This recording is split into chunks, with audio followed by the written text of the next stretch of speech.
Wow. I don't know about you, but every time I see that video, I'm inspired about the work that GM is doing.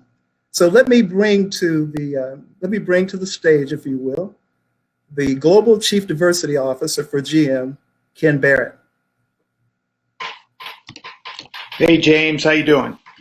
Ken, how are you? So first of all, sir, let me thank you for your service in serving this country. So thank you for serving the country.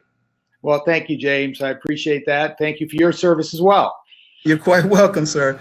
It's good to see you again. And as we previously had talked about, is that we're going to ask you some questions, but you know that as part of this ceremony, that we're going to be presenting GM with the Leon H. Sullivan Trailblazer Award. And in fact, we're going to hold that until the very end, but there are a number of questions that I'd like to pose to you and get you to respond to those if I could.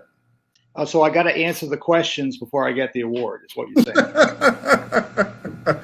Ken, you've heard the phrase is that there's no free lunch. You know that phrase, right? I do. Okay, so let's put you to work. These are questions of which that I'm sure that you and your colleagues at GM can answer. Not a problem. And I want to go back to a couple of the books, one in particular where Sullivan talked about the challenges at GM. And he really talked about at a time when he was part of the board of directors for GM, he had a point of view about apartheid in South Africa. And in doing so, he challenged GM to not only get out of South Africa as a result of apartheid, but he also challenged GM in terms of Black jobs within this country. So can you tell me what the culture was like? And I know you weren't there then, but I know that you've been around long enough to have talked about his presence when he was there. Is that, can you talk about the culture and the issues that were presented with the board in terms of his position? Yeah, I mean, I think that's a great question, James. And I think it's important. I've tried to look at it a little bit of where General Motors was as a company at that time. And I would say kind of prior to, Dr. Reverend Leon Sullivan joining the board in 1971, there were some other things that were happening, obviously, in the country. We had the riots in Detroit in 1967, the death of Dr. Martin Luther King Jr. So it kind of started with at least, hey, we've got to have at least a focus on doing something more. And so, we started, and I think it was in the video, our supplier diversity program back in 1968. And really up to this, over $100 billion we spent minority suppliers and women suppliers. So at least there was an impetus to start doing something. But I think there was a desire to do even more. And so thus the decision that we need to have real representation, a real voice, and I would say a real conscience on the board of directors. Thus, bringing on, Reverend Leon Sullivan to the board was a critical piece to our growth as a company. Ken, thanks for that. I really do appreciate that. And to your point is that he transitioned some 20 years ago tomorrow, actually. And in fact, he was installed on your board of directors 50 years ago. 50 years ago. And that, to me, that's absolutely amazing. And if you read the stories, and I was fortunate enough to be able to meet him and work for him, and he actually invited me to join the board. So I do this work because of what he stood for. So let's move on. So thank you for your response on that. So that we know that GM adopted the Sullivan principles, and GM finally did pull out of South Africa, as did many U.S. corporations. But what are some of the areas that he impacted that we can still see evidence of within the organization today? Yeah, I would say, first to start off, I would say Reverend Sullivan, when he joined the board right away, there were additional initiatives that started. And, I just happened to look at dates to try to put the time and place together. In 71, the federal government wanted to actually have private businesses support minority-owned banks. And so they put in a thing about $60 billion of which, and right then in 71, right when Reverend Sullivan joined the board, GM put in $6 billion of that. So, I mean, I saw an initial piece of that to start from the immediacy of his joining the board. Now, the other piece on the Sullivan principles, I would say he was talking this. very early on, and GM was the first adopter of the Sullivan principles along with IBM, and started bringing other companies together to really galvanize the effort to say, hey, this can't stand, apartheid must end, and really being able to put companies in a position to say, make that stand. I think it was important to have companies like General Motors and IBM be part of that up front. It really drove that success. Now, the other things too, if you look at some of the other things that have happened kind of since Reverend Sullivan joined the board, and when we started the Minority Dealer Development Program, first of any automaker. We're still the only automaker to have a women's dealer development program. So Reverend Sullivan cared about more, wanted us to have impact. He was not just a catalyst for change, but I would say he was the conscience of what we need to do to really make a difference. So, we can start to see some of those things as we, as soon as he came on the board, but I think it went to employment pieces too. We brought individuals on to our C-suite, Otis Smith, the African-American, our legal counsel. All those things started to happen as Reverend Sullivan came on the board. So I could see his impact just by the actions the company took. So I think his presence was not just instrumental, it was critical to drive change and to change the culture, back to your first question, that GM might have had built, but didn't really know where to go.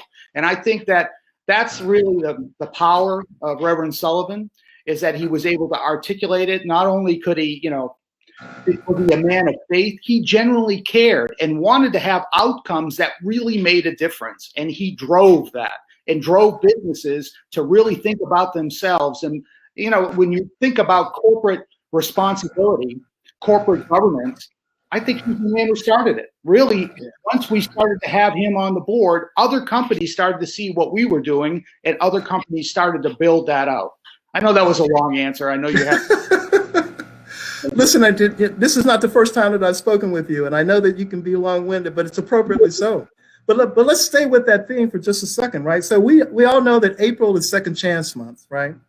So part of what the next question is that, look, what would you say to your peers in the corporate business community to encourage them to be more intentional and fair and inclusive in their hiring practices? Because GM is setting the standard, but what do you say to your colleagues? What do you say to other companies that haven't quite gotten it yet? What would you say to your peers in terms of encouraging? Yeah, that's a great question, James. And I think that there's a lot of people that you got to meet them where they're at and understand where that they are, but they also need to take action, right? So it's great talking about it, but if you're not doing something about it, you're not going to get anything done, and you're not going to move the needle. I would tell you that, Mary Barra sits on the business roundtable, and she kind of stood up, one of the key CEOs, to stand up for racial equity and social justice, and on that committee. And she also leads the Workforce and Education Committee. So I will tell you that along with the other CEOs of the Business Roundtable, they're taking it very serious, and especially from the Workforce and Education, and it's very relevant to Second Chance Month here. We looking at multiple pathways to be able to get to work in corporate America, whether it's on the engineering side or whether it's working through apprenticeships, but being able to find a path. Everybody deserves a second chance. And if there's a way to be able to be intentional about our actions, to be able to find that talent, because the talent's there, then you can really start to make a difference. So I would say my challenge then to what my peers would be, you don't have to be on an island here. Get help. There's other people that are doing it. We can give good lessons. And, a lot of the things that, and I'm not saying that GM is the end all be all, but a lot of things we've done have been good. And so what can we do to replicate that in your individual business? And I would say also, we try to work, it's not just GM, we also try to work with our tier one suppliers and even our dealers to be able to say how they can diversify their own workforces. So Ken, thanks again for your comment. Last question, I promise you, and there probably won't be a redirect on this, but look, it's clear, and you and I had this conversation before, along with some of your other colleagues, since we've kind of re-engaged with GM, is that not only have you done things in the past and we can see the future, but can you say a little bit about what can we look forward to with GM in terms of diversity and inclusion going forward, so that people are not resting on their laurels? Because we think that this is a hallmark of an opportunity when we start to talk about putting America back to work. We believe that OIC of America is a good solution to making that happen. And we're looking for good corporate partners. And we welcome the opportunity to partner with GM going forward. But what is GM doing about diversity going forward?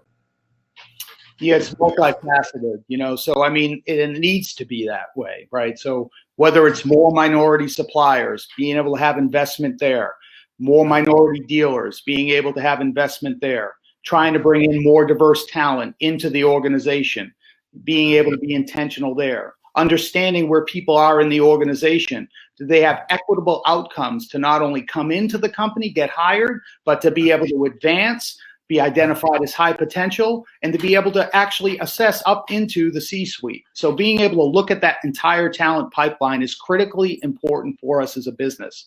And then I would say the next big piece is around equity. Both equitable outcomes inside our own company, but what can we do from a standpoint of equity externally? And very much in alignment with the Sullivan principles, right? What are we doing to be able to make sure from a workforce perspective, we have equitable outcomes, from an education perspective, from a healthcare perspective, from a criminal justice perspective, from an access to capital perspective? What types of things can we do to be additive to be able to help? It's not going to just be GM. It needs to be all of us. And we understand it's a journey too, but it's a journey that we're proud to be with OIC as a partner going forward. Perfect. So Ken, thank you. That concludes the questions that I have. But what I will say to our audience is that for 50 years is that, Reverend Sullivan sat on your board 50 years ago and served on your board of directors for 20 years, faithfully served on the board for 20 years. And I would hope that those that are actually participating in this forum, that they can see why we at OIC of America and its network of affiliates have selected GM as the Leon H. Sullivan Award winner for social justice. And Ken, so here is the award. The award does exist. So we're doing a transfer here. You got it? You got it? And we will certainly put this in the mail and send this to you. And I would certainly hope that you would proudly display this in your office and spend time with your corporate leader, with Mary, around the importance and the significance of this award. So be so honored is that we are presenting GM with this award. Now, do you have any final comments that you want to make on behalf of the award? Well, first, certainly we're honored on behalf of Mary Barra, our chairman and CEO, and the 160,000 employees across the world for General Motors. We're honored to get this award and this acknowledgement. But as I said in my last answer, we understand we're on a journey, and we understand too that we look forward to the journey together with OIC. So thank you very much for this acknowledgement, but we know we have more to do. Yeah. Ken, thank you. Thank you so much. It's those words are inspiring to us. And I love the idea that you talk about kind of meeting people where they're at. It's a theme from Reverend Waller when he actually spoke to us in terms of prayer, his initial comment. So thank you so much. And with that, that concludes this portion of our program. And I'm going to turn that back.